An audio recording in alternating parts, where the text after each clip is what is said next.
kawasan hutan di Provinsi Lampung dan diperoleh angka 948.641,07 hektar. Kemudian sisanya 86% sekian itu telah ada aktivitas manusia.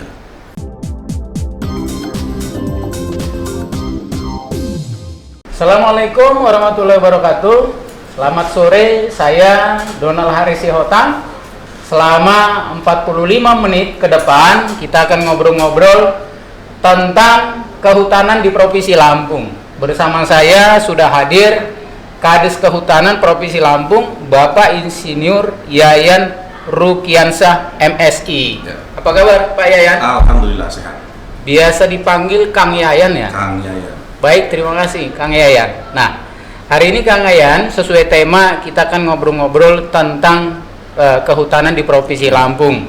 Publik juga pengen tahu seluas apa sih kehutanan kita di Provinsi Lampung, lalu terbagi hutan apa saja, bagaimana pengelolaannya.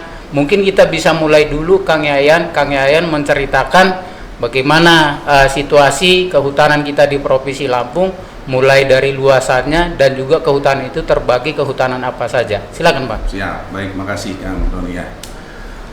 Jadi begini, kawasan hutan di Provinsi Lampung itu kalau angka terdahulu kita sangat hafal dan sering kita sampaikan bahwa kita punya 1.004.735 hektar kawasan hutan di Provinsi Lampung. Akan tetapi pada tahun 2021 lalu 2022 kemudian rilisnya itu Balai Pengelolaan Kawasan Hutan, Balai Pemantapan Kawasan Hutan BPKH yang merupakan salah satu unit dari UPT KLHK saat itu melakukan penelaahan, pencermatan kembali terhadap kawasan hutan di Provinsi Lampung dan diperoleh angka 948.641,07 hektar. 948.000 hektar ya? Ya, okay. Ya betul. Nah, itu bukan penurunan karena ada yang hilang, bukan. Nah, karena sejak tahun 2000 belum ada lagi pelepasan kawasan hutan sampai kemarin ketika pencermatan itu. Jadi bahkan selama perjalanan dari 2000 sampai 2022 itu ada beberapa penambahan dari lahan-lahan yang merupakan lahan yang penggunaan kawasan hutan yang kemudian ada tukar gulingnya, ada ganti ruginya. Nah, jadi itu adalah hasil pencermatan. Jadi beberapa wilayah tertentu dihitung ulang secara lebih cermat dan diperoleh angka 948.000 sekian hektar itu. Oke. Nah, dari 948.000 itu dibagi dua kewenangannya. Ada kewenangan yang diberikan kepada UPT Kementerian melalui Taman Nasional Waikambas dan Taman Nasional Bukit Barisan Selatan. Ada kewenangan yang diberikan kepada Provinsi Lampung melalui Dinas Kehutanan. Itu totalnya sekitar 56% dari angka tersebut. Jadi, dari 948.000 ini? Betul, sekitar 56%. Jadi angka pastinya sekitar 541.000 hektar. Itu yang menjadi kewenangan pemerintah daerah? Provinsi, ya. Okay. Kewenangan provinsi melalui Dinas Kehutanan. Jadi sejak tahun 2017, kewenangan kehutanan diserahkan seluruhnya ke provinsi. Jadi tidak ada lagi Dinas Kehutanan Kabupaten sejak 2017. Nah, karena tidak lagi Dinas Kehutanan Kabupaten, maka kawasan hutan yang saat ini ada di kabupaten itu kemudian dikelola oleh 17 unit KPH. Jadi 17 unit KPH. KPH itu apa? Kesatuan Pengelolaan Hutan. Oke. Nah, jadi itu yang UPTD Dinas Kehutanan. 17 itu tersebar di seluruh kabupaten kota, hampir seluruh kabupaten kota di Provinsi Lampung. Ya. Lalu apa yang dikelola? Yang dikelola ada hutan lindung, hutan produksi, dan hutan konservasi yaitu Tahura Wan Abdul Rahman. Itu yang kewenangan pemerintah daerah? Pemerintah daerah. Jadi yang 541 itu dibagi 17 unit KPH secara status kawasan, fungsi kawasannya itu hutan konservasi di Tahura, lalu hutan lindung dan hutan produksi. Jadi tersebar merata semua. Oke. Kalau yang dikelola oleh kementerian? Taman Nasional Waikambas, Taman Nasional Bukit Barisan Selatan. Taman Nasional Waikambas ya? Iya, itu penuh sepenuhnya PT Kementerian. Oke. Nah, terkait penggolongan tadi kehutanan itu yang dikelola oleh pemerintah daerah, kata Kang Yayan itu ada 56%, gitu ya kan? 56% kurang lebih ya. Nah, apa saja yang dikerjakan oleh Dinas Kehutanan atau pemerintah daerah dalam rangka menjaga hutan kita termasuk juga melakukan penghijauan atau perbaikan reboisasi terhadap hutan kita. Ya, jadi dari 56% itu kan ada 17 unit KPH tuh. Oke. Mereka punya kewajiban untuk menyusun rencana pengelolaan.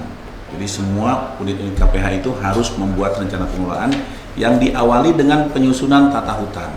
Jadi mereka memotret kondisi hutan di wilayah masing-masing. Memotret kondisi hutannya, kemudian dilakukan penataan, dibagi menjadi, secara garis besar kita bisa sebutkan 2 saja, walaupun ada kriterianya, ada banyak kriterianya, tapi secara garis besar kami kelompokkan menjadi 2. Blok inti atau blok lindung yang kondisinya masih berupa kawasan hutan, berupa hutan, betul-betul masih berupa hutan. Jadi pohon-pohonnya masih besar, belum ada aktivitas manusia di dalamnya, masih ada satwa liar. Itu dari hasil tata hutan di KPH itu diperolehlah angka sekitar 14% dari 541.000 itu. Diperoleh angka yang hutan, betul-betul hutan, tersisa kurang dari 14%. Kemudian sisanya 86% sekian itu telah ada aktivitas manusia. 86%. 86% telah ada aktivitas manusia. Dan itu merupakan aktivitas yang kumulatif, bukan tiba-tiba gitu. Aktivitas kumulatif yang sudah dilakukan bertahun-tahun dan masyarakatnya juga sudah lama berada di sana. Jadi 86% itu sudah ada aktivitas manusia. Nah, kategorinya kami sebutkan sebagai blok berkategori pemanfaatan, artinya bisa dimanfaatkan. Dimanfaatkannya ada hanya untuk penelitian, ada untuk budidaya juga gitu kan, termasuk di dalamnya. Pokoknya dia blok pemanfaatan. Nah, yang 56% ini Pak Dona, yang 56% ini terbagi menjadi 3. 56% itu yang 109.000 hektar kurang lebih 109.000 hektar itu merupakan izin yang diberikan kepada korporasi oleh pemerintah pusat, oleh Kementerian Kehutanan. Diberikan kepada korporasi, ada 4 korporasi, PT Silva Inhutani, PT Inhutani 5, PT Budi Lampung Sejahtera, dan PT PAN. Itu masuk hutan produksi? Di hutan produksi. Mereka di hutan produksi. Jadi 109.000 hektar itu dikelola oleh perusahaan, korporasi. Kami menyebutnya PBPH.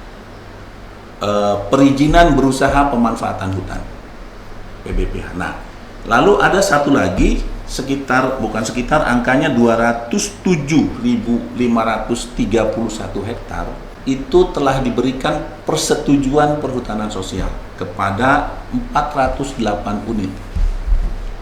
Oke, mungkin kita satu-satu dulu nih Kang. Menarik ini, ya kan?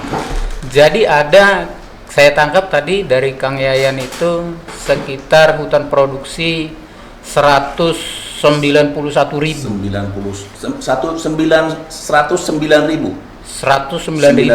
ya kan? Ya. Yang kemudian diberikan hak pengelolaannya kepada perusahaan. Betul. Nah, ini untuk ditanam apa saja, ya, dan itu sampai berapa lama gitu Kang, dan apa kontribusinya dengan pemerintah daerah? Ya, perusahaan itu diberikan izinnya oleh pusat selama 35 tahun, oleh Jakarta, oleh Kementerian Kehutanan diberikan izinnya berupa HGU? Oh enggak, tidak ada HGU dalam kawasan hutan. Ini dalam pemberitaan sekaligus nih saya sampaikan ke teman-teman yang menyimak acara ini. Di dalam kawasan hutan tidak ada HGU. Jadi kalau ada HGU maka dipastikan itu tidak dalam kawasan hutan. Karena perizinan di dalam kawasan hutan bukan HGU. Yang tadi seperti saya sebutkan tadi, PBPH namanya. Perizinan berusaha pemanfaatan hutan. Jadi kalau HGU pasti di luar kawasan hutan.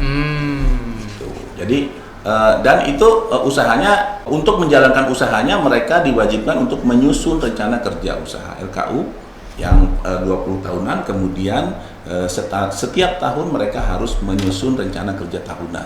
Di dalam RKU mereka harus tercantum mereka mau ngapain di sana, apa yang boleh, apa yang tidak boleh. Kemudian di dalam rencana kerja tahunan, ya tahun itu dia mau ngapain gitu kan. Itu tanaman apa aja yang bisa ditanam ya Kang? Yang bisa ditanam macam-macam, karena saat ini sudah ada aturan baru yang namanya tanaman kehidupan. Tanaman kehidupan itu jenis-jenis tanaman yang bukan kayu tetapi memberi manfaat ekonomi lain selain kayunya. Oke. Nah, Tanam seperti singkong misalnya juga boleh? Tebu. Ya, singkong itu berupa tanaman sela dia. Nah, tanaman sela. Jadi itu ada kriterianya. Ada kriterianya, ini tanaman ini, dan itu masuk dalam RKT semua. Oke. Gitu. Jadi mereka kemudian dievaluasi bersama-sama dengan UPT Kementerian, namanya BPHL sekarang. Mereka bersama-sama dengan Dinas Kehutanan melakukan evaluasi, monitoring dan evaluasi terhadap jalannya usaha masing-masing perusahaan ini. Gitu. Nah, sebelum ditanya ini sama Pak Donald, kondisi umum usaha PBPH di Provinsi Lampung saat ini memang tidak menggembirakan. Banyak areal mereka itu telah dirambah oleh masyarakat, diduduki, bukan hanya diduduki tapi juga mereka melakukan budidaya di sana. Masyarakat dari berbagai tempat. Masyarakatnya maksudnya bukan hanya orang Lampung aja gitu. Oke. Tapi ada banyak orang masuk ke sana. Apa kira-kira yang buat begitu ya Kang? Kebutuhan masyarakat. Atau mungkin lahan perusahaan yang mereka sudah mendapatkan izin PBPH itu tidak mereka kelola sepenuhnya. Rugi lah kalau tidak dikelola. Perusahaan itu kan mencari profit. Oke. Jadi kalau tidak dikelola lalu mereka dapat apa? Kan gitu. Jadi dan ketika itu dirambah, bukan berarti perusahaan atau pemerintah daerah juga diam. Ingat mungkin 2010 dulu pernah kita lakukan operasi besar di Mesuji. Register 45 tadi, Bang Donald cerita register 45 nggak selesai. Dulu sekitar 2008-2010 kita pernah melakukan operasi besar di sana. Operasi besar dibantu oleh kepolisian, TNI juga. Anggaran yang dikocorkan oleh perusahaan juga tidak sedikit. Demikian pula dari APBN kami dibantu juga oleh APBN untuk menyelesaikan itu. Tapi ternyata tidak semudah itu, karena kemudian ketika operasi itu dilaksanakan muncul isu HAM. Proses operasi itu kemudian terbentur dengan isu HAM, sehingga kemudian pada saat itu terpaksa dihentikan sementara. Okay. Nah, sebelum kita lebih jauh soal itu, saya ingin mendalami terkait dengan tadi hutan produksi. Apa beda hutan produksi dengan hutan lindung, Kang Yaya? Ya, kalau hutan produksi itu memang diarahkan tujuan produksi kayu. Oke. Sejatinya. Ya, kalau dari filosofi kami para rimbawan dulu awalnya gitu seperti itu. Pokoknya kalau hutan produksi kita produksi kayu. Berarti kalau hutan produksi bisa dikelola dengan hutan lindung juga bisa dikelola. Hutan lindung juga bisa dikelola. Tapi di hutan produksi kita boleh menebang.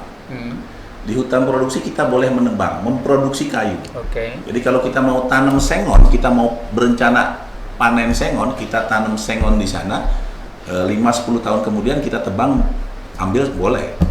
Tapi kalau di hutan lindung, Bang Donald tanam sengon di hutan lindung, ya sampai sengon itu roboh karena mati, tidak boleh ditebang.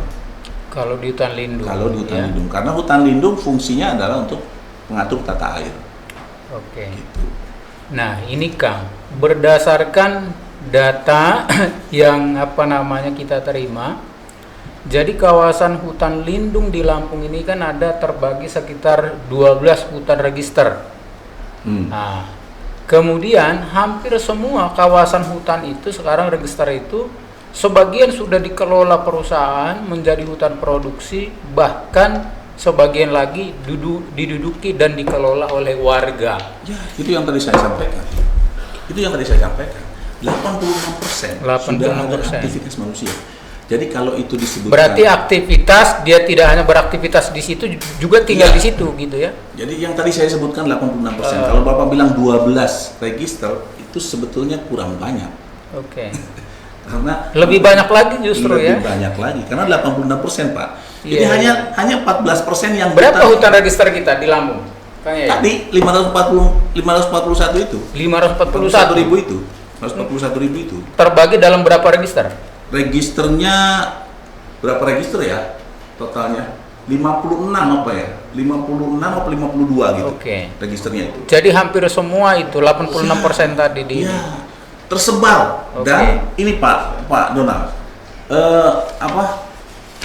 kalau sampai istilahnya pendudukan, kalau saya lebih senang menyebutnya sebagai perambahan. Oke. Perambahan itu terjadi secara sporadik.